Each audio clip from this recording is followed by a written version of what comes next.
Vous êtes sur le point d'écouter Distorsion, un podcast sur... Hello, this is Chad Hauer. I've been wanted by the FBI and Interpol for 18 years. They've tried to extradite me 3 times, and now I have political asylum in Russia. And you are listening to Distortion Podcast. Des histoires étranges de l'ère numérique.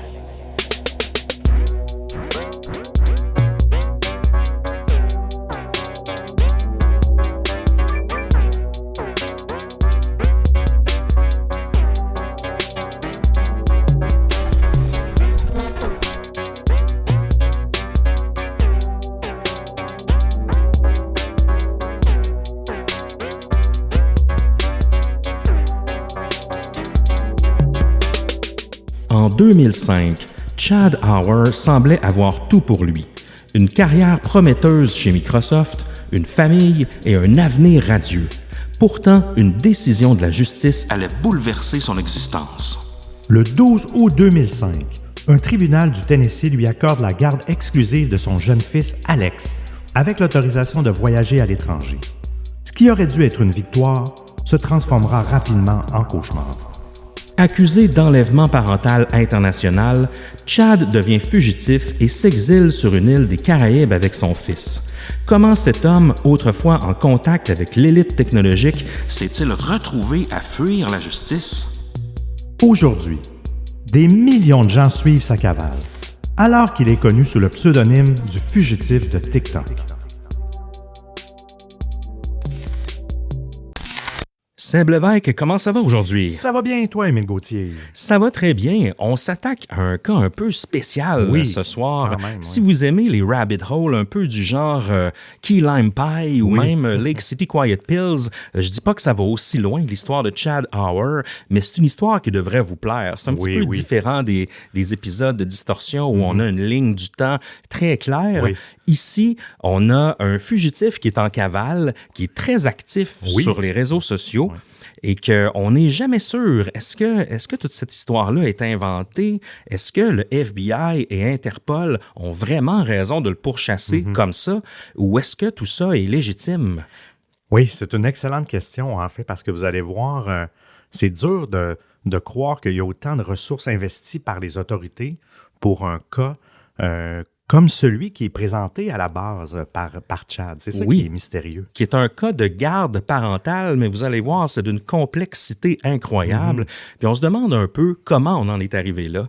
Puis ce qui est particulier de Chad, c'est qu'il est encore actif maintenant. L'histoire n'est pas encore conclue là, au moment où on se parle. Et puis, on y a parlé à Chad. Donc, notre recherchiste lui a parlé. Il est très verbomoteur, il communique énormément. C'est un drôle de numéro quand même. Et puis, dans les recherches de l'épisode, une de nos 2 recherchistes s'est dit, j'ai trop de questions, je vais y en poser directement à lui.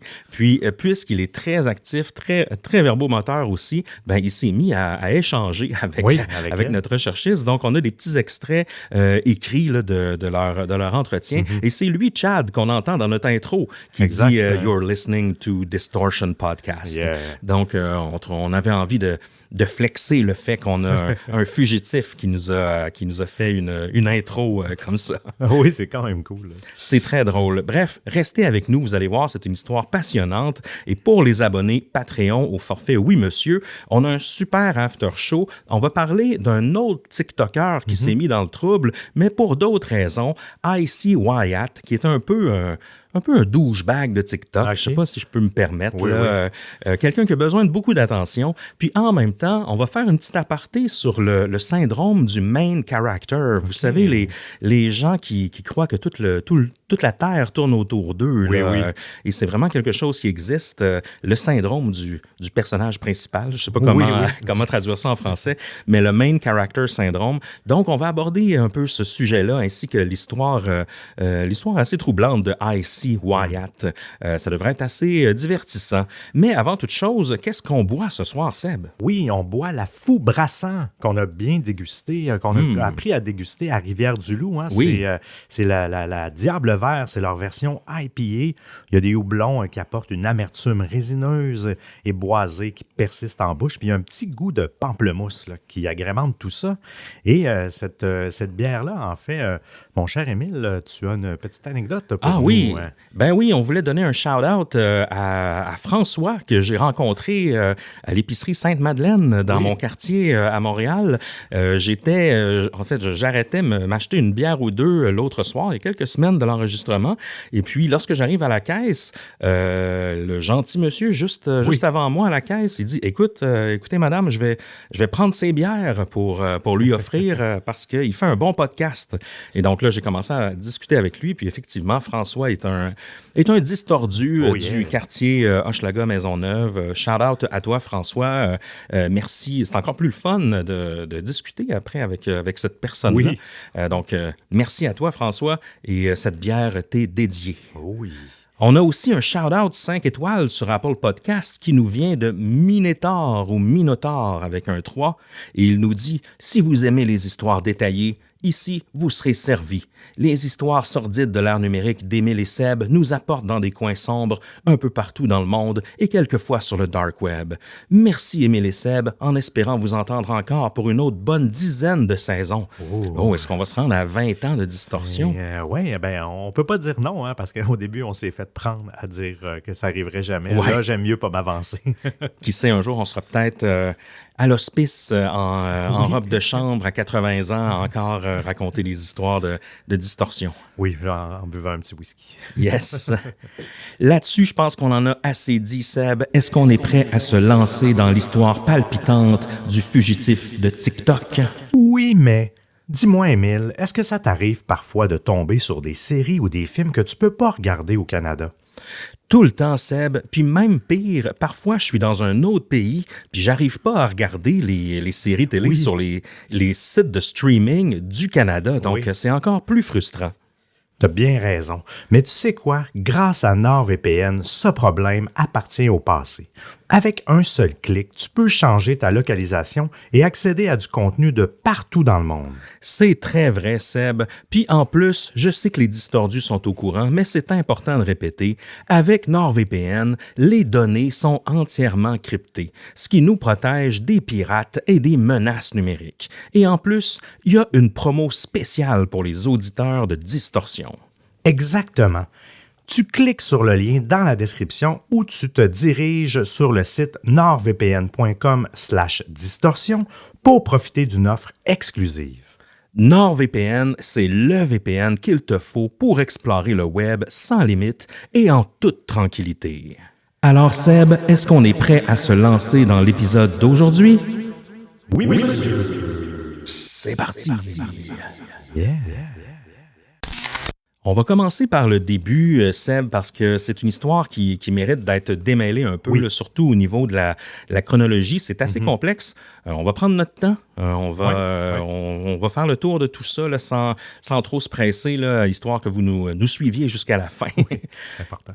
On revient, là, on commence en fait dans les années 70, alors que l'ère de l'informatique personnelle commençait à peine à éclore.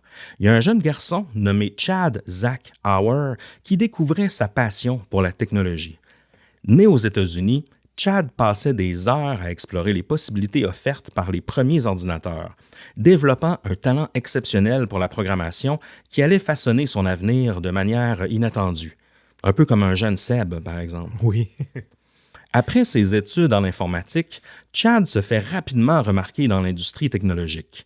Son parcours professionnel le mène chez Microsoft dans les années 90, où il gravit rapidement les échelons.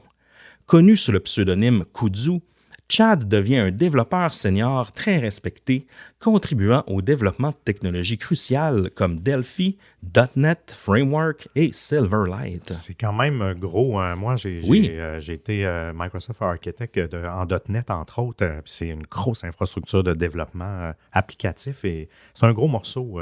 Puis je suis comme content de savoir qu'il avait travaillé là-dessus. Oui, ça te faisait comme relate oui, avec lui. Exact. Mais c'était les grosses années de développement, de croissance de Microsoft, les années 90. Là. Oui, beaucoup. Parce que depuis, pas que ça n'a pas évolué, évidemment, ça a évolué, mais on sent que depuis 20 ans, on est un peu plus sur le pilote automatique. Là. Oui, ben, il y a d'autres choses. Le .NET existe encore. Il y a eu des itérations de version, évidemment. Puis il y a beaucoup d'infrastructures, beaucoup gouvernementales aussi, qui fonctionnent sous les technologies de Microsoft. Mais oui, ça a beaucoup varié. L'open source a pris beaucoup de place aussi dans les dernières années, qui offre une concurrence à Microsoft. Parce qu'on va se le dire, c'est des bons outils, mais ça coûte cher à nos gouvernements et institutions lorsqu'ils implantent ces solutions-là.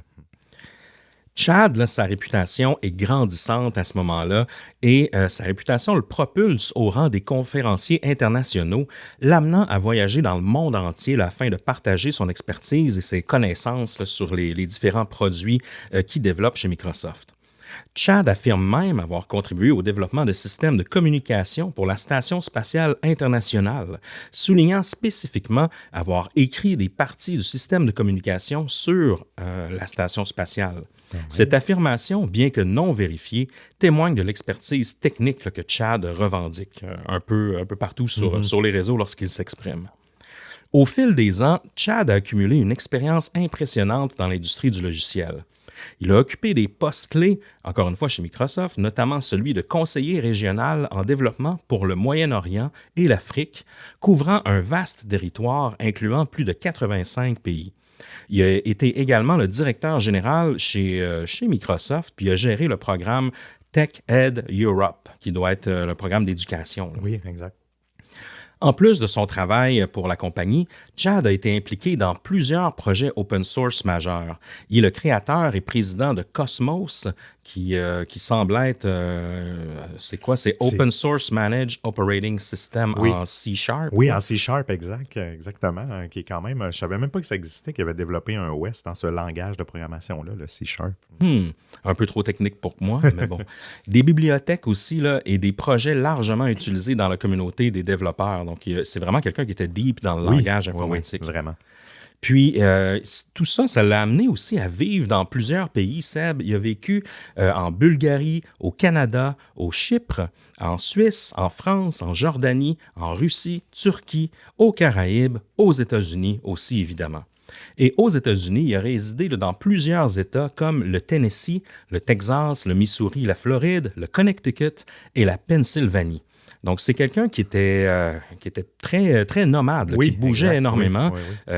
C'était rare qu'il passait plus qu'un an ou deux au même endroit. Là, même des fois, c'est quelques mois. Il bougeait énormément. C'est important de garder ça en note parce que c'est important de savoir que c'est quelqu'un qui était toujours un petit peu sur la trotte, là, qui est toujours un petit peu parti parce que ça va jouer dans son histoire, justement, de garde parentale éventuelle. Avant son mariage actuel, où on va en venir tranquillement, Chad s'est marié une première fois. Il a épousé sa première femme, Nancy Sue Oberlander-Auer, lorsqu'il était très jeune puis qu'il vivait dans le Kentucky. C'est un peu presque son high school sweetheart. Là. Je pense un petit peu plus tard que l'école secondaire, mais c'est presque des amis de jeunesse, lui et Nancy. Puis le couple déménage dans le Tennessee, où leur fils Harris, qui préfère se faire appeler Alex, naît en 1996. Le Tennessee, c'est important de savoir, est le seul État dans lequel ils ont vécu en tant que couple marié. Ils se sont mariés, ces deux-là, et le seul État où Alex, leur fils, a grandi. Puis eux, ce couple-là, c'était de bons amis à la base. Donc, c'était vraiment un couple un peu de meilleurs amis. Ouais. Puis, ils ont décidé éventuellement qu'il y avait peut-être plus que d'amitié entre eux. Puis, ils ont décidé de former un couple. Mais des fois, on le sait, hein, c'est pas... Les longues relations qui datent de justement la fin du collège et autres, c'est pas toujours durable, en fait. Non, on est jeune souvent à cette époque-là. Là. C'est un peu pour ça, entre autres, souvent, je trouve. Effectivement. Mais malheureusement, le mariage de Chad n'était pas aussi solide que sa carrière. Un peu comme tu le disais, là, c'était plus une union amicale que romantique. Le couple a fini par se séparer début 2001. Chad saisit alors une opportunité professionnelle et s'installe en Europe, tandis que Alex, son fils, reste avec sa mère au Tennessee. Comme c'est souvent le cas lors de séparations impliquant des enfants, un accord de garde est établi pour leur fils, Alex, qui avait 5 ans à l'époque. Cet accord initial visait principalement à assurer une répartition équitable du temps et des responsabilités parentales entre Chad et Nancy, son ex-épouse. La situation se complique lorsque la mère d'Alex commence à perturber régulièrement les visites de Chad, allant jusqu'à cacher l'enfant à plusieurs reprises. Chad prévoit même un voyage en Europe jusqu'au Tennessee afin de rendre visite à son fils. Mais Nancy et lui s'entendent sur la journée et l'heure. Chad prend alors un billet d'avion et fait le voyage jusqu'au Tennessee, heureux de passer du temps avec son fils Alex. Une fois sur place, il constate rapidement que Nancy n'est pas au rendez-vous et qu'il ne verra pas son fils. Oh, il s'est fait tendre un piège. Oui. C'est finalement après plusieurs années de conflit et plusieurs avertissements sévères du juge que la garde de Alex est transférée à Chad en 2005. Alex fait donc le voyage afin d'aller rejoindre son père à l'étranger. Ce changement de garde, qui jusqu'à maintenant semble normal, marque le début d'une série d'événements juridiques complexes qui affecteront profondément la vie de Chad, mais aussi de Alex, son fils.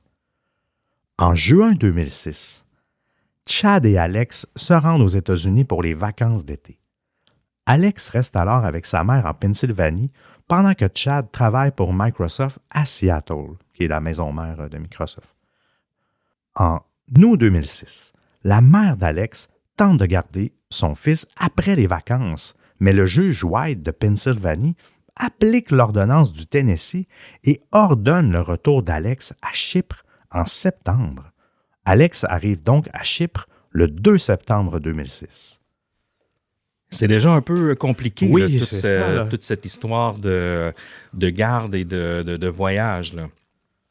Et cette manœuvre-là, comme tu l'as dit, Seb, va déclencher là, une série d'événements, dont, imagine-toi donc, une alerte d'enlèvement en Pennsylvanie. Mon Dieu. Parce que, justement, Alex et son père, Chad, se sont retrouvés à Chypre là, en septembre 2006. Et là, ça a créé un conflit complexe entre les deux États. Chad maintient qu'en novembre 2006, lui et Alex étaient bel et bien en Europe, contrairement aux allégations des autorités américaines, et affirme posséder des preuves documentaires de leur déplacement. Parce qu'évidemment, ils ont des billets, des itinéraires, des réservations. La vie de Chad prend un tournant dramatique lorsqu'il est officiellement accusé d'enlèvement parental international de son fils Alex, qui était alors âgé de seulement 10 ans. Malgré l'affirmation de Chad d'avoir obtenu la garde exclusive avec l'autorisation de voyager et de vivre à l'étranger au Tennessee en 2005, son ex-femme conteste cette décision en Pennsylvanie où elle s'est installée récemment. Et Chad soutient que son ex-épouse manipule le système judiciaire en mentant sur le lieu de naissance d'Alex afin d'obtenir une juridiction en Pennsylvanie, contournant ainsi les ordonnances du Tennessee. Donc, il y a déjà des conflits entre États là, parce qu'ils n'ont pas les mêmes juridictions. Assez complexe. Et c'est dans toute cette confusion que le 6 novembre 2006, le même juge, le juge White, participe à la création d'accusations d'enlèvement contre Chad, affirmant qu'on ignore où se trouve Alex. Ces accusations sont ensuite transformées en charges fédérales lors d'un grand jury secret, d'un grand jury, là, sans que Chad en soit informé. Il apprendra l'existence de ces accusations seulement en 2009, donc plusieurs années plus tard, lorsqu'il sera arrêté pour une seconde fois en Bulgarie suite à une notice rouge d'Interpol. Mais là, on va revenir un petit peu en arrière pour démêler tout ça. Là. On va commencer par la première arrestation. En 2006. Donc, le 6 novembre 2006, Chad se rend à une conférence en Bulgarie, un voyage qu'il avait soigneusement planifié. À ce moment-là, il vivait en Europe avec son fils Alex, dont il a toujours la garde là, depuis le premier jugement. Lorsqu'il arrive à l'aéroport bulgare, Chad est interpellé par 4 officiers. Il apprend alors qu'il est accusé de kidnapping international. C'est là qu'il l'apprend.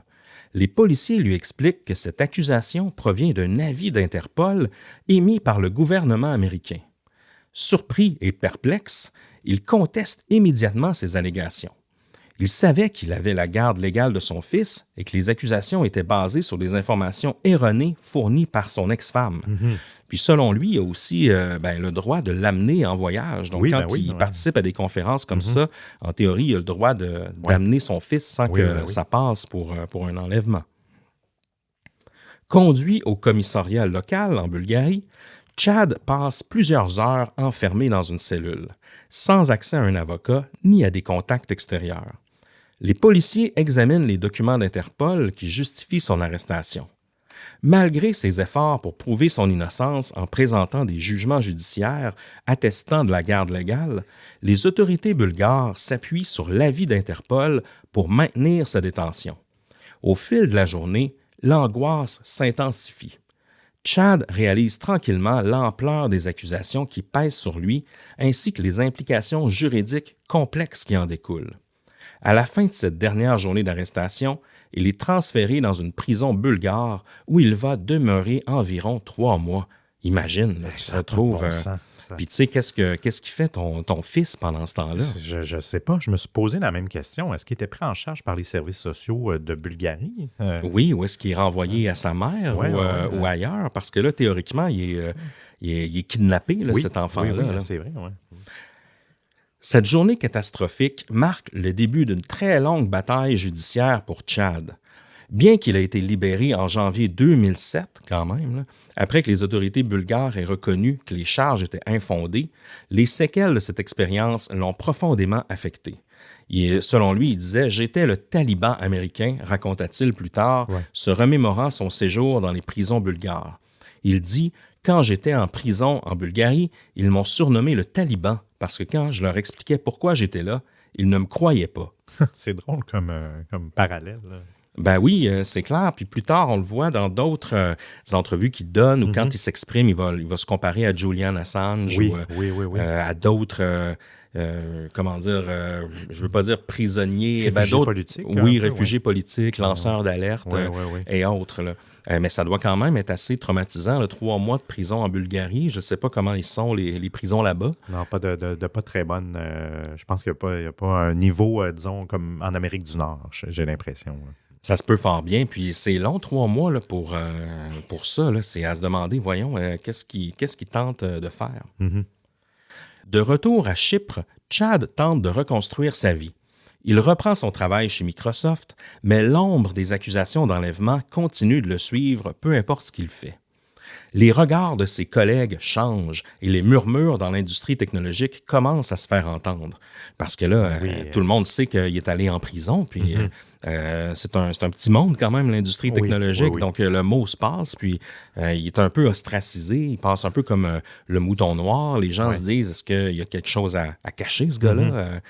Et tu sais, comment un homme respecté dans le domaine peut-il être accusé là, d'un tel crime d'enlèvement international? Non, c'est ça. Bien qu'il ait été libéré, l'expérience de détention en Bulgarie lui laisse des séquelles profondes. Les souvenirs de son séjour en prison, où il a été traité comme un criminel, l'ont marqué.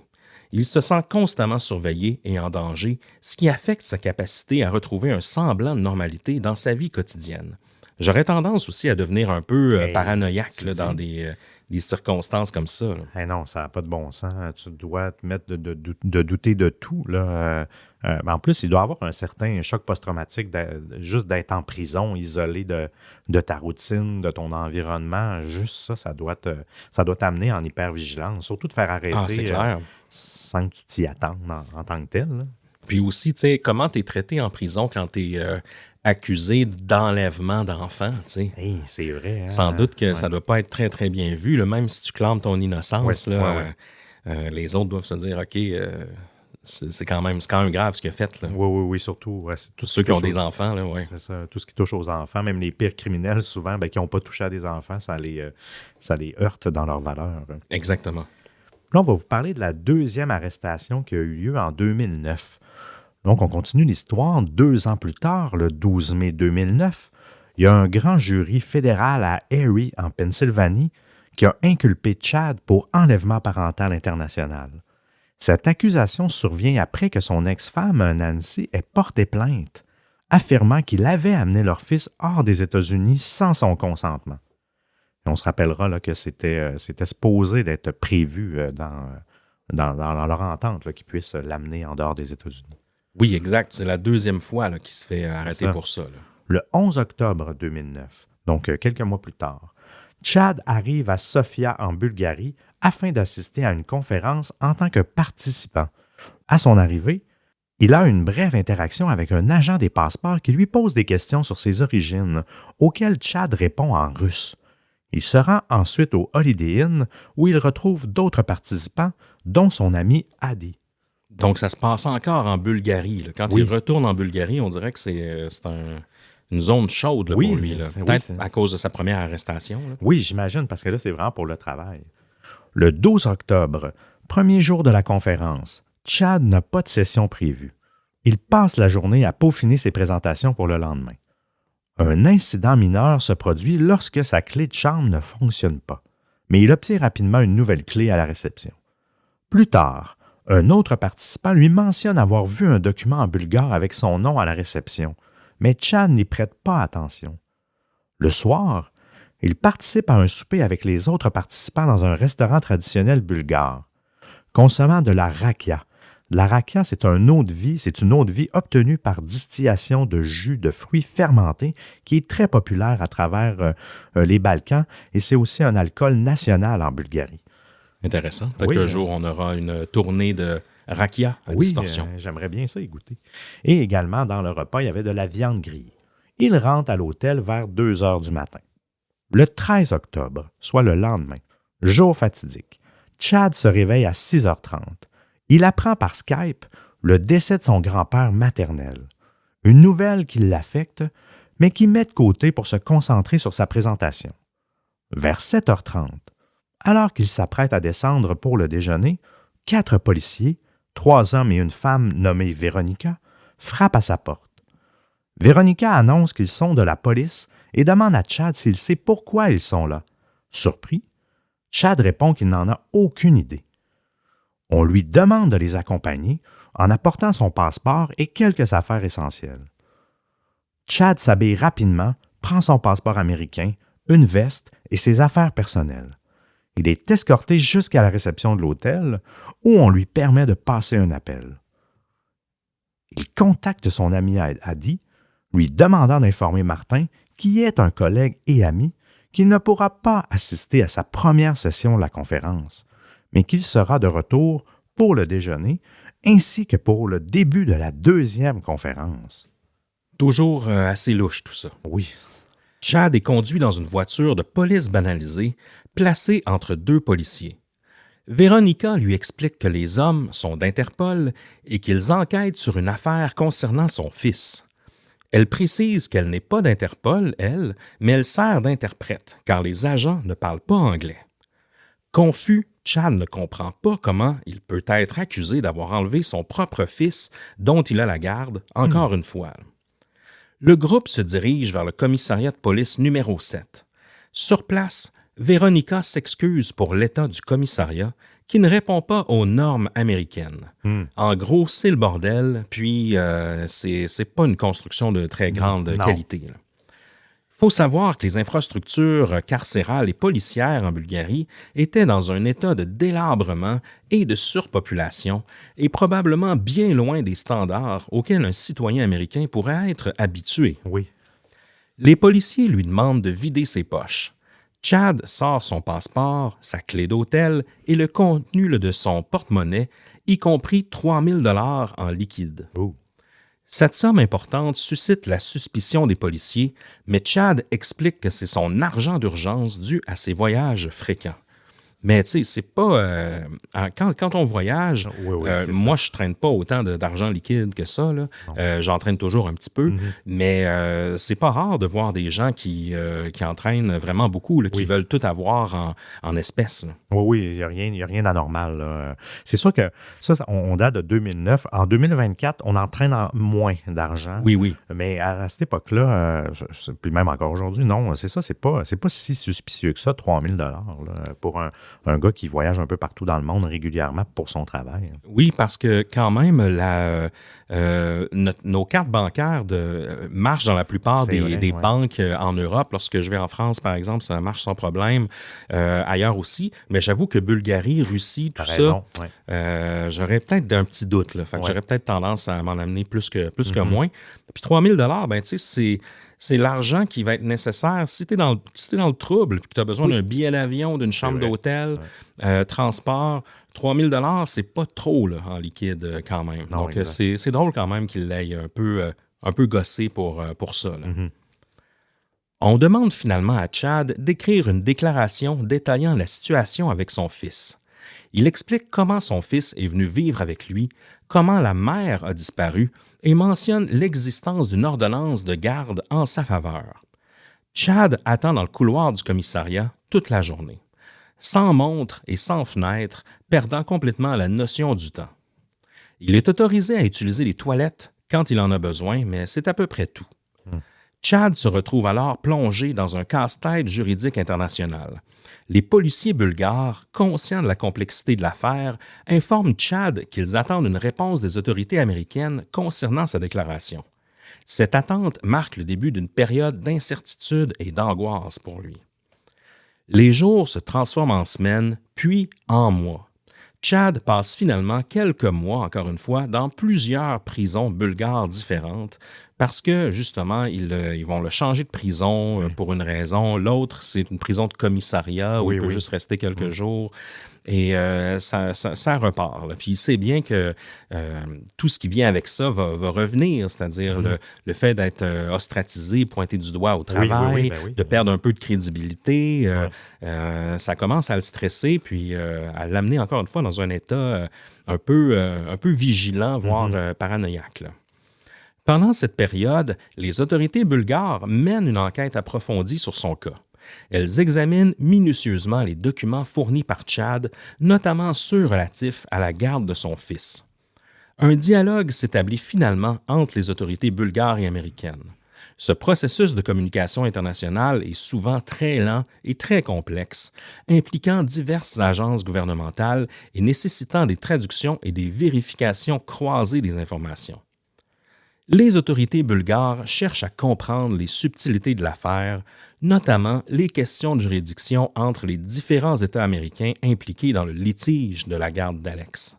Elles doivent également évaluer la validité de l'alerte Interpol qui a conduit à l'arrestation de Chad.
Au fil des semaines, les preuves s'accumulent en faveur de Chad.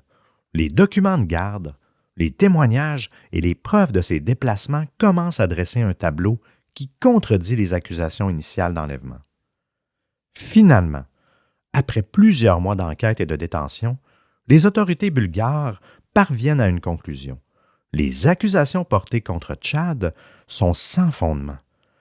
Cette décision est le résultat d'un examen minutieux des preuves, de communication avec les autorités américaines et probablement d'une réévaluation de la validité de l'alerte Interpol initiale. Mais pour Chad, ces accusations sont le résultat d'une manipulation par le FBI qui utiliserait son ex-femme comme pion pour le poursuivre. Oui, c'est là que la conspiration ou le complot là, va commencer à naître un peu du côté de Tchad parce que les Bulgares viennent de se rendre compte après plusieurs mois qu'effectivement, il n'y a pas de fondement à ces accusations-là. Mais c'est long de faire une enquête comme ça. Il faut que ça fait depuis des années, depuis 2006 qu'il s'est fait arrêter la première fois. Donc, ça fait 3 ans. Ils doivent revenir sur tout ce qui s'est passé, retracer ses déplacements, faire des interviews. Son ex-femme, Nancy, n'est pas très collaborative, même qu'on ne sait pas trop elle est rendue où dans les États-Unis, rendue à ce stade-ci. Elle a un peu perdu la carte. Donc, c'est pas évident. C'est normal que ça ait pris plusieurs mois à retracer tout ça puis arriver à une conclusion. En plus, quand tu sais que le FBI, Interpol sont un peu contre toi, je parle des autorités bulgares en ce moment, ça doit pas être évident d'arriver à une conclusion qui est contre-courant comme ça. Ah oui, puis tous les enjeux de la langue aussi, et tout ça entre les États-Unis, la Bulgarie, ça doit amener une couche de plus. Toujours en 2009, alors que Chad est incarcéré en Bulgarie, des événements inquiétants se déroulent à Saint Kitts, la plus grande des 2 îles des Caraïbes. Son fils Alex se trouve avec sa belle-mère et ses jeunes frères et sœurs, âgés d'1 ou 2 mois. Un représentant de l'ambassade des États-Unis se présente à la police locale avec un ordre de la cour. Ce représentant, qui se trouve dans un bureau de police touristique, annonce qu'il a un mandat et qu'il doit amener l'enfant. Il demande donc à un policier bulgare, qui, à la base, est responsable de la circulation, de le suivre. Les 2 hommes se rendent à l'hôtel Marriott, où la petite famille est hébergée, et frappent à la porte. L'homme se présente et mentionne qu'il vient récupérer Alex sous ordre de la cour. La belle-mère d'Alex, qui est avocate, s'oppose fermement à cette démarche en déclarant « pas question ». Face à cette résistance, le représentant de l'ambassade évoque une menace, mais ces mots ne sont pas clairs. Il faut savoir que dans cette petite ville en fait de 50 000 habitants, tout le monde connaît le chef de police. La belle-mère d'Alex contacte donc un avocat réputé du gouvernement. Elle explique que ce dernier connaît bien le chef de la police, car Chad avait déjà réparé son ordinateur dans le passé. Oh, ne jamais sous-estimer le pouvoir de réparer un ordinateur. Oh non. Oui, c'est très bizarre là, tout ça. Là. Oui. Le chef de la police là, prend alors contact avec son homologue local pour vérifier si un ordre de la cour a été émis. Le policier répond qu'à sa connaissance, il n'en existe aucun, ce qui amène le chef à ordonner qu'aucune action ne soit entreprise sans vérification supplémentaire. La belle-mère d'Alex mentionne que l'épouse d'un ami est assistante manager au Marriott où ils sont logés. Le représentant de l'ambassade avait informé l'hôtel qu'Alex était seul, mais qu'il serait 2, incluant un enfant.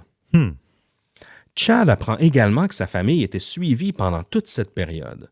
Les tensions montent alors que les autorités américaines tentent d'intervenir dans une situation qui est déjà complexe et délicate. Donc oui, sa famille se fait suivre jusque dans les îles des Caraïbes. Ouais, oui. Il est maintenant de retour à Saint Kitts, dans les Caraïbes, un endroit qu'il espérait être un refuge, mais qui se transforme rapidement en un nouveau chapitre de sa vie marqué par l'incertitude et l'inquiétude. Chad arrive sur l'île, le cœur lourd et l'esprit tourmenté par les événements récents.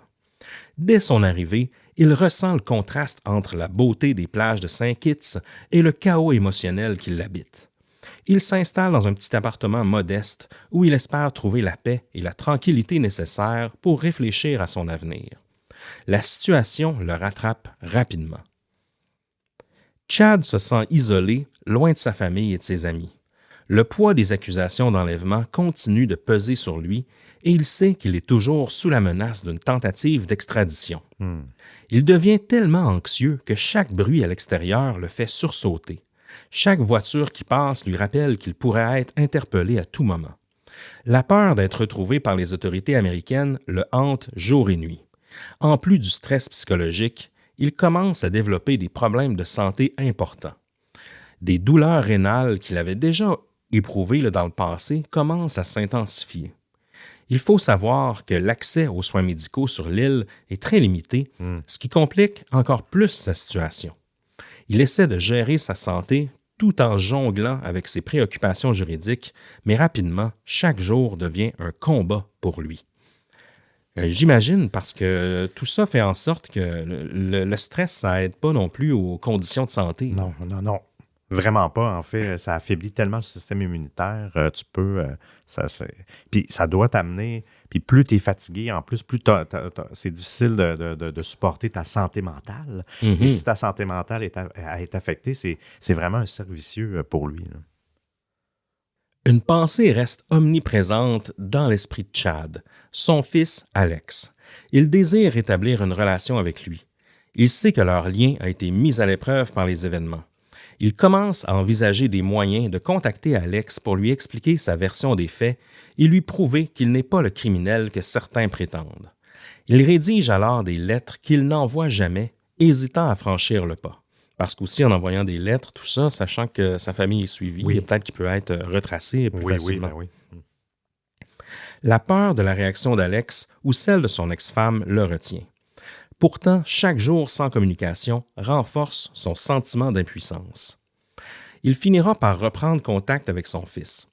Ils vont même s'installer ensemble, choisissant une vie discrète loin des regards. Cette existence en exil change leur quotidien. Son parcours tumultueux met également fin à sa carrière chez Microsoft, malheureusement, laissant place à des emplois moins visibles. Il travaille souvent à distance sous différents pseudonymes. Alex, quant à lui, grandit dans un environnement atypique, jonglant entre l'éducation à domicile et les cours en ligne afin d'éviter d'attirer l'attention. Et je comprends, c'est clair que ça ne doit pas être évident d'avoir une carrière comme ça, où il donne beaucoup de conférences, où il doit faire des pitchs à des partenaires. On sait qu'il était chef de développement même pour le Moyen-Orient, pour l'Afrique et tout ça. Donc, ça passe mal quand tu as un rôle de haut placé comme ça, puis qu'en même temps, tu as fait de la prison. Puis, tu peux pas, les policiers sont toujours en train de te contacter. Je présume qu'ils ont contacté Microsoft aussi, puis son employeur dans toute leur démarche. Là. Ah, c'est certain. Ça devient... C'est parce que ça joue sur la réputation même de Microsoft. Donc, ils peuvent pas se permettre ça de conserver un employé avec ce type de background-là judiciaire. Mais même pour Chad, c'est difficile d'être toujours être à l'avant-plan, d'être mis en lumière, d'être quelqu'un d'autorité, là, dans le sens authority, là, quelqu'un qui dans son domaine, et après ça, devenir un peu plus anonyme. Avec tout ce qu'il vit, en plus, son ego de professionnel doit en avoir pris une claque aussi, là, tout en ne comprenant pas exactement les charges contre lui. La santé de Chad est de plus en plus précaire. Il souffre d'une maladie rénale chronique et la situation est aggravée par la présence de calculs rénaux massifs. En 2014, il connaît une insuffisance rénale partielle et en 2015, il subit une opération pour retirer un calcul d'une taille de 30 mm. Ah, ça doit faire mal. Les problèmes persistent. Il élimine plus de 50 calculs rénaux en une seule journée. L'hôpital où il se trouve ne dispose pas des infrastructures nécessaires pour traiter des cas aussi complexes que le sien. On se rappelle qu'il est dans les Caraïbes là, en ce moment. Oui, exact, merci. Il n'y a même pas d'unité cardiaque dans l'hôpital. Ses besoins médicaux sont urgents et son état de santé est si critique qu'il ne peut voyager que par ambulance aérienne. Cependant, ses déplacements sont bloqués à cause d'un mandat d'Interpol lancé contre lui. S'il tente de quitter son lieu de résidence, il risque d'être arrêté dans n'importe quel pays sur ordre du FBI. C'est ça, il se fait rattraper par son état de santé. C'est fou, là. Malgré les rapports médicaux détaillant son état grave, qui a été déposé par ses avocats en 2022, le tribunal les a ignorés et la situation reste sans solution. C'est avec l'aide de contacts en Russie et de certaines négociations qu'il réussit à obtenir l'asile. Cette décision lui permet finalement de fuir les accusations qui pèsent sur lui et de trouver un refuge en Russie où il peut recevoir des soins médicaux appropriés, loin des menaces juridiques qui l'attendent dans les Caraïbes ou dans tous les autres pays. C'est drôle, pareil, que la Russie devienne le refuge politique autant des Gérard Depardieu de ce monde, là, que je pourrais qualifier d'un criminel. Presque. C'est un vrai criminel. Je pense que je ne suis pas sûr qu'il a été accusé, condamné, mais bon. Il y a beaucoup d'accusations, disons. Oui, beaucoup de témoins. Oui. Il paraît que lui-même, ça a été filmé. Là, donc, Non, mais t'as raison. Hein, puis en même temps, des Edward Snowden, exact, des Julian Assange. Ouais. Donc, c'est vraiment... La Russie semble être l'île déserte sur laquelle les laissés pour compte se retrouvent. Ah ben oui, étant donné qu'ils n'ont pas de traité d'extradition avec les États-Unis, ça devient un paradis, pas fiscal, mais un paradis politique. Politique ou juridique, oui, voilà. Selon Chad, en fait, le FBI serait toujours à sa poursuite, espérant le coincer afin de le forcer à leur fournir des informations sur la Russie. Puis là, on parle d'actuellement. Là. Et Chad ne mâche pas ses mots à ce sujet. Tout cela est un complot visant à le recruter. Oh! Et on revient tranquillement en 2022, là où toute cette saga, parce que la saga de Chad Hauer était un petit peu connue, je dirais, avant 2022 et tout ça, mais beaucoup moins. C'est vraiment à partir de ce moment-là que c'est devenu une histoire connue d'un peu partout, grâce à TikTok, justement, parce que c'est en 2022 que Chad se tourne vers TikTok au moment où sa situation devient de plus en plus complexe là, sur le plan juridique. Puis il se dit que, pourquoi pas commencer à utiliser cette plateforme pour partager son histoire et espérer là, attirer l'attention des gens puis obtenir un soutien plus large de d'autres communautés puis de d'autres expertises un peu parce que lui, il se sent un peu seul dans son refuge. Oui, son combat. Ouais. Et c'est là qu'il va commencer à documenter avec beaucoup de détails. Il va revenir sur son passé. Il va raconter vraiment toute son histoire à travers plusieurs vidéos. Il raconte son combat, entre autres, contre les accusations de kidnapping international qui remontent à 2006, mais aussi ses problèmes de santé et ses interactions tendues avec le FBI et Interpol. Parce que être sous mandat d'Interpol et te lancer sur une application comme TikTok, c'est quand même assez audacieux, j'avoue. Oui, il n'y a pas une tonne de fugitifs qui font ça, là.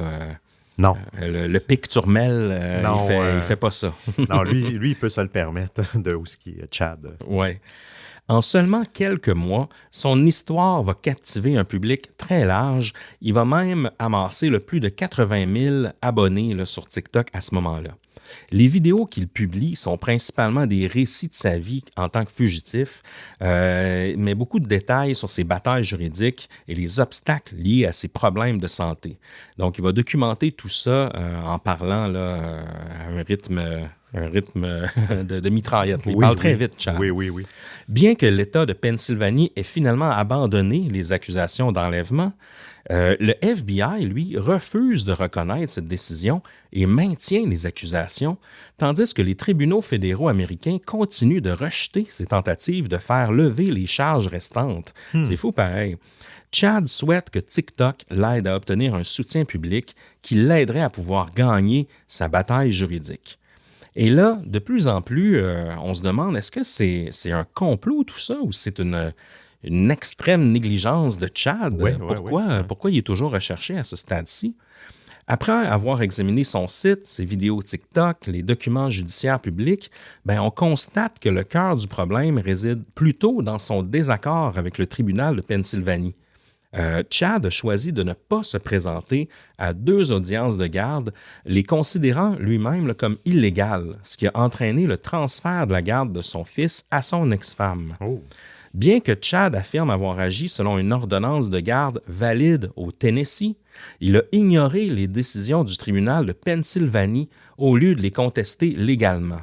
Donc là peut-être que cette décision-là a conduit à son inculpation pour enlèvement, parce que c'est une accusation qui peut s'appliquer même sans quitter les États-Unis d'un État à l'autre, car la loi criminalise également le fait de retenir un enfant à l'étranger en violation d'une décision de justice. Donc, c'est peut-être ça, mais encore, de ne pas s'être présenté à des audiences, est-ce que ça vaut un acharnement du FBI et d'Interpol à ce point-là? Je pense pas. À moins qu'ils veulent en faire un exemple, là, c'est dur à dire, là. Malgré les arguments de Chad sur la légalité de ses actions, son refus de se conformer au transfert de garde et de résoudre le conflit par les voies légales appropriées a vraiment aggravé sa situation. Bien que l'on puisse déclarer que le gouvernement fédéral a consacré des ressources disproportionnées à ce qui est essentiellement un litige civil, l'affaire souligne la complexité des litiges familiaux internationaux et les conséquences potentiellement graves du non-respect des procédures judiciaires, même lorsqu'on estime qu'elles sont injustes ou erronées. Puis, parce que cette histoire-là soulève beaucoup plus de questions que de réponses, en fait. Ah oui, qui sont assez troublantes, surtout sur le fonctionnement de la justice américaine et internationale. Ce qui semblait être un simple litige de garde s'est transformé en une saga judiciaire internationale, laissant planer un doute sur les motivations réelles des autorités. Aussi, Émile, la coordination suspecte entre les autorités américaines et bulgares lors des 2 arrestations de Chad en 2006 et en 2009 est assez intrigante. Comment on peut expliquer la rapidité et l'efficacité avec lesquelles ces opérations ont été menées? Puis cette synchronisation parfaite suggère une collaboration assez étroite qu'on soupçonne peut-être d'être orchestrée par le FBI. Oui, parce que de la manière que se sont déroulées ces arrestations-là, c'est presque des... ça ressemble presque à des raids. Oui, c'est très, très planifié. Une arrestation en Bulgarie à l'hôtel, en simultané, on s'en va chez la belle-mère dans les Caraïbes. Oui. C'est quand même des grosses opérations qui demandent une certaine forme de planification avec plusieurs autorités dans différentes zones temporelles. Oui, c'est ça, exact. Même chose lorsqu'ils l'ont accosté aux douanes lors de sa conférence aussi, aux douanes et lors de sa conférence. Ils ont vraiment suivi sa vie, se sont rendus compte que, OK, il participait à une conférence pour Microsoft, puis on va l'arrêter dans le cadre on va l'attraper au centre des congrès, là, je ne sais pas c'était où. Oui. Encore une fois, c'est une arrestation bien planifiée. Là. C'est pas un truc de routine. Là, non, exact, tu as raison. Là. Puis c'est à se questionner justement le manque de transparence dans le processus judiciaire. Lui aussi, il est questionnable. Chad n'a pas appris l'existence des accusations fédérales. En fait, il a appris les accusations fédérales qu'en 2009, soit que lors de sa 2e arrestation. Donc, qu'est-ce qui peut expliquer le délai de plusieurs années? Bonne question. Je sais que c'est quelqu'un qui, c'est pas une excuse, mais qui déménageait souvent. Je ne sais pas si c'est quelqu'un qui était difficile à contacter, Chad. J'imagine que non, vu qu'il était quand même une personnalité publique, facile à rejoindre, ne serait-ce qu'avec son employeur. Oui, c'est ça, exact. Mais oui, ça, j'avoue, j'arrive pas à me l'expliquer, ce délai de 3 ans là, pour qu'il apprenne ces accusations-là. Oui, le pourquoi.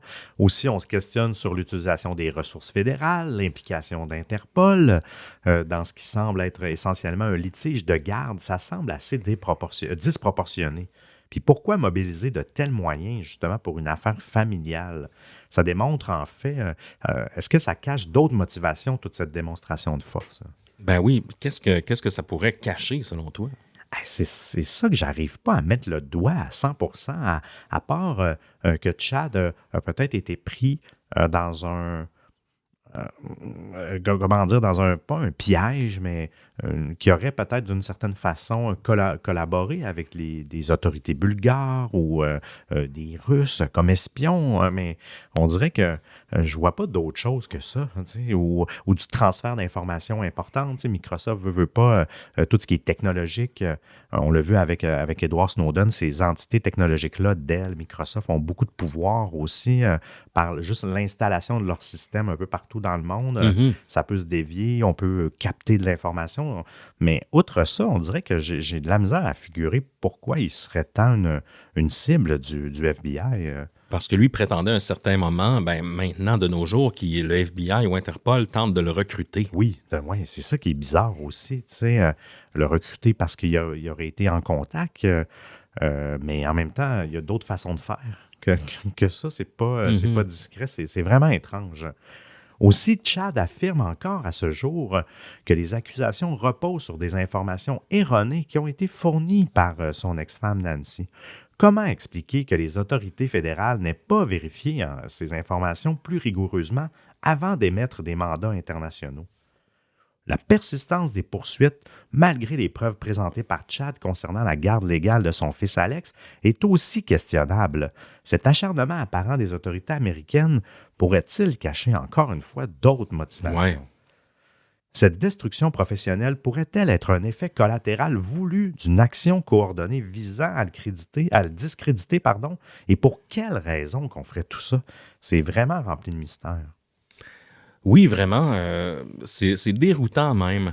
Puis, je voulais aussi partager, avant qu'on saute à notre conclusion, Seb, ce que notre recherchiste a fait justement en contactant Chad. Oui. On a quelques infos parce que les choses sont parfois... Il y a quand même des bonnes différences entre ce que Chad dit, puis ce que le FBI semble faire comme action, OK. puis évidemment versus ce que la mère dit. Mais il y a une petite... je vous ramène une ligne du temps là, qui explique un peu plus ce que la mère d'Alex faisait. C'est une ligne du temps qui est la version de Chad qu'on a obtenue justement en lui parlant. Là. Oui. Et ce qu'il nous dit, bon, je reviens un peu dans le passé, Alex, lui, son fils, est né en 96 dans l'État du Tennessee et en 2001, ses parents se sont séparés, puis 1 an plus tard, leur divorce a été finalisé. Et c'est en 2005 qu'il y a un tribunal du Tennessee qui a accordé la garde complète d'Alex à son père, Chad, et lui permettant de voyager, de vivre à l'étranger. Ce qu'on a dit en début d'épisode, ce tribunal conservait également une compétence exclusive sur toutes les questions de garde jusqu'à ce qu'Alex ait 18 ans, évidemment. En 2006, alors qu'Alex est en visite chez sa mère aux États-Unis, celle-ci a refusé de le ramener à Chypre, où il vivait avec Chad. Donc, il y a un faux pas de la mère ici aussi, là. Un tribunal de Pennsylvanie a ordonné à sa mère de le renvoyer à Chypre, mais elle a continué de refuser. 2 policiers ont finalement été envoyés pour éloigner Alex de sa mère. Et à cette époque, sa mère a affirmé devant le même tribunal qu'Alex avait été kidnappé, bien qu'il n'ait jamais vécu en Pennsylvanie de façon permanente.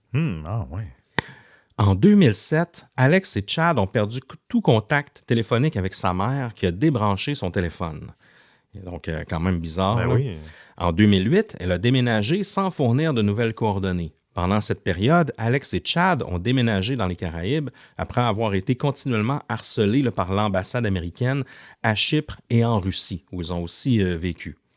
En 2009, alors que Chad était arrêté en Bulgarie sur la base d'une notice rouge d'Interpol, un représentant de l'ambassade américaine a tenté de kidnapper Alex dans les Caraïbes, chez sa belle-mère, comme on disait. Oui. La tentative a échoué et le FBI a financé le voyage de sa mère à Saint-Kitts pour qu'elle lui rende visite. Ben voyons donc. Bizarre encore, là.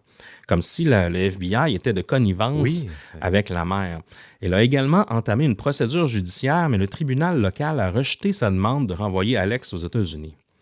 En 2010, Alex a reçu le dernier courriel de sa mère et en 2012, le tribunal du Tennessee a réaffirmé sa compétence, exigeant plus de 40 000 $ de pension alimentaire impayée de la part de la mère d'Alex, de Nancy.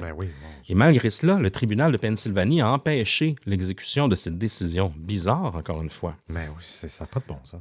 Parce qu'elle a fait des fautes, elle aussi, la mère, mais ça semble tout à l'heure correct. En 2014, Alex a atteint finalement l'âge de 18 ans. En 2021, après des années de procédures judiciaires, une des requêtes de Chad a finalement été entendue par les tribunaux de Pennsylvanie, un des tribunaux de Pennsylvanie, et les accusations d'enlèvement contre Chad ont été abandonnées. Peu après, sa mère a repris contact par courrier postal, malgré le fait qu'elle et le FBI prétendaient toujours ne pas savoir où il se trouvait. C'est vraiment bizarre. Puis Alex, lui, qu'est-ce qu'il dit de tout ça? Parce que lui, il a 18 ans maintenant. Ça pourrait être intéressant de savoir qu'est-ce qu'il en pense, parce que c'est lui qui est au centre de tout ça, qui est victime, qui est peut-être la plus grande victime de toute cette situation-là, parce que c'est pas évident pour un enfant de passer sa vie presque à être garoché à gauche et à droite avec un père manquant, une mère manquante, se retrouver chez la belle-mère, pas avoir de stabilité non plus, ça doit être difficile pour lui. Vivre d'un pays à l'autre avec des langues différentes même. C'est pas évident. Donc, Alex, lui, qui est maintenant un jeune adulte, a vécu cette saga juridique depuis son enfance. C'est sa vie, ça. Son point de vue offre une perspective assez unique sur l'impact de cette situation. Et dans les interviews et des posts qu'il a fait sur les réseaux sociaux, il a exprimé son soutien à son père, affirmant que la décision de fuir était nécessaire pour leur sécurité et leur bien-être. Il a partagé ses expériences de grandir comme un fugitif, décrivant les défis émotionnels et pratiques que cela s'entraîner, tout en soulignant les liens forts qu'il a développés avec son père au cours de cette épreuve. Parce qu'il était lui aussi un peu fugitif là-dedans. Il se sauvait avec son père. La perception qu'il devait avoir de sa mère, tu dois te demander si ta mère t'aime, à faire tous ces conflits-là. Elle ne s'est pas présentée plusieurs fois. En tout cas, moi, je serais perplexe là-dessus. Et là, quelques questions que notre recherchiste a posées directement à Chad.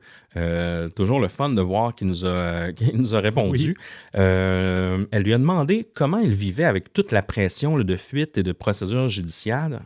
Et Chad a répondu à être relativement en paix avec tout ça. Il a dit qu'après 2 tentatives d'extradition, là, plus la prison en Bulgarie, il n'y a plus rien qui lui fait peur.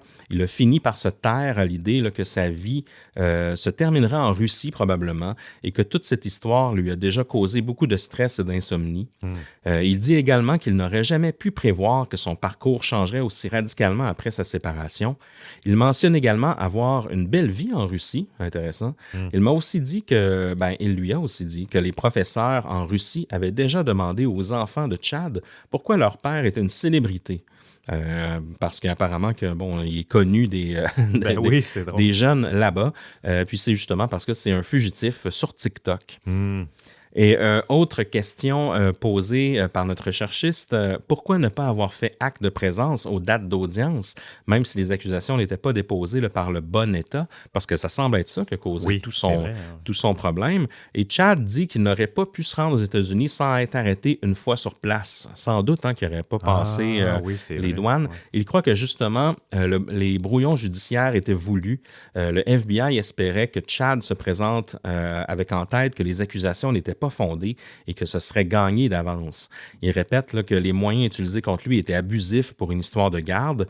Puis il cherche d'ailleurs à savoir si d'autres gens ont vécu la même chose ou autant de pression des autorités pour une histoire de garde parentale comme ça. Oui. Ah, c'est toute qu'une histoire, Rémi. C'est fou. Là. Et là, tout ça, c'est un peu la version de Chad, parce que qu'est-ce qui est vrai, qu'est-ce qui est faux dans toute cette histoire-là? Ce qui est vrai, c'est qu'il y a quelqu'un sur TikTok qui a énormément de visionnements, énormément d'abonnés en ce moment, qui raconte toute cette histoire-là. Mais il y a beaucoup de gens, même beaucoup de médias qui se demandent, est-ce que tout ça, c'est de la bullshit? Oui. Est-ce qu'il a vraiment travaillé pour Microsoft? Est-ce qu'il est vraiment recherché par le FBI? Ou est-ce que tout ça, il invente ça, en fait? C'est une question qui subsiste. Est-ce que Chad Hauer est full of shit? Est-ce que tout ça, c'est faux? C'est quand même une hypothèse. Oui. Apparemment qu'il aurait travaillé chez Microsoft pour vrai. Ça aurait été vérifié. Oui. Par contre, c'est pas évident de trouver des infos sur les sites du FBI sur lui, comme quoi il est vraiment recherché. J'ai vu sur Reddit que des gens ont trouvé une vieille notice à un certain moment. Je crois sur la Wayback Machine, sur les archives de l'Internet, mais encore très peu de détails du côté des autorités là-dessus. Donc, Chad est à peu près la seule personne qui parle de Chad. OK. Donc, ça plane dans l'air. Donc, c'est dur de... Puis même quand on lui a parlé, c'est ce qu'il a dit aussi, dans le sens que il y en a plusieurs. Il a donné plusieurs entrevues comme ça. Oui. Puis il y a beaucoup de gens qui ne le croient pas, en fait. Est-ce que tout ça, c'est une quête d'attention pour se valoriser, pour se retrouver un emploi, pour... j'ai aucune idée. Mais il y a toujours cette hypothèse-là qui plane au-dessus, à savoir, est-ce que tout ça, c'est faux? C'est la question qui plane. Ah oui, j'ai de la misère à y croire à cette théorie-là, on dirait. Il me semble qu'il y a trop d'affaires, il y a trop de choses qui auraient été contre-vérifiées depuis ce temps-là. Il me semble que ça aurait été mis en lumière, ça aurait été mis au grand jour. J'ai l'impression, en tout cas, ou même à la limite que même Microsoft aurait pu sortir puis clarifier. Oui, ou invalider. On dit que j'ai de la misère à croire ça. Mais puis, est-ce que le FBI diffuse toute information, toute personne recherchée, je ne le sais pas non plus, vu qu'il n'est pas un niveau dangereux, c'est pas quelqu'un qui est dangereux en tant que tel. Je me pose quand même la question. Puis les notices d'Interpol aussi, mais ça, généralement, il me semble que c'est assez public. Fait que j'avoue que ça, je suis perplexe. Si tout ça n'aurait jamais existé, même lui, je veux dire, Est-ce qu'il est en Russie? Ben, j'ose croire qu'il est en Russie pour vrai actuellement. On a quand même la fiche du missing person de son fils, qui a l'air d'une fiche véridique. Je sais pas, toi, tu penses-tu vraiment que c'est de la bullshit? Ben, il y a toujours un côté de moi, on dirait, qui y croit pas. Tu sais, tu te dis un peu, est-ce que l'hypothèse la plus simple est celle qui est la plus probable dans ce cas-ci? Tu sais, est-ce que c'est plus simple que toute cette histoire-là de cavale soit vraie ou que c'est une invention? Je ne sais pas trop. Ou est-ce qu'il y a une part de vérité là-dedans, une part de mensonge aussi? Est-ce que c'est... je ne sais pas, est-ce que Interpol puis le FBI, c'est vrai versus le tribunal du Tennessee? Oui, c'est effectivement. C'est dur à dire, mais moi, j'ai envie de vous lancer la balle, les distordus, puis de vous demander, qu'est-ce que vous en pensez? Faites votre enquête. Allez écouter les heures de contenu de Chad Hauer. Allez voir qu'est-ce qui se dit sur le sujet. Puis dites-nous ce que vous en pensez. Est-ce que vous croyez qu'il ment à toute sa communauté? Est-ce que vous croyez qu'il est dans un délire? Ou encore, est-ce que vraiment tout ça est vrai? Je vous lance la question, chers amis. Entre-temps, on se revoit dans l'after show pour nos abonnés Patreon. On va parler du TikToker, d'un autre TikToker qui s'est mis dans le trouble, Icy Wyatt, qui n'est pas le plus intelligent de la gang, je dois dire. Et on va parler du syndrome du main character, donc ces gens qui se prennent comme pour le centre du monde. Ça risque d'être très intéressant. On remercie nos deux fabuleuses recherchistes anonymes. On remercie André Beaupré, notre monteur fabuleux. Et on remercie à vous tous, chers distordus. Nous sommes Distorsion Podcast, vous savez où nous trouver. Et avant de partir, on n'a pas le choix de donner un bon shout-out à nos membres Patreon, toujours fidèles. Oh oui, un gros high-five à Charlotte, Sophie G. 1983, Stéphanie A., Katia et Véro Bois.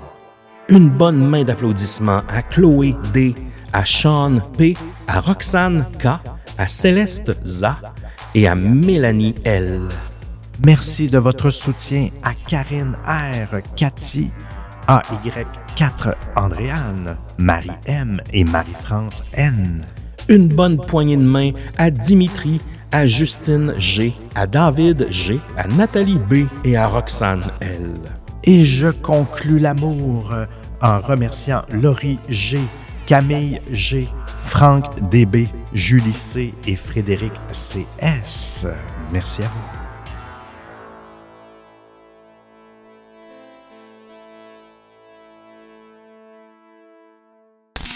Et pour terminer, aurais-tu un mot de la fin pour nous ce soir, Seb?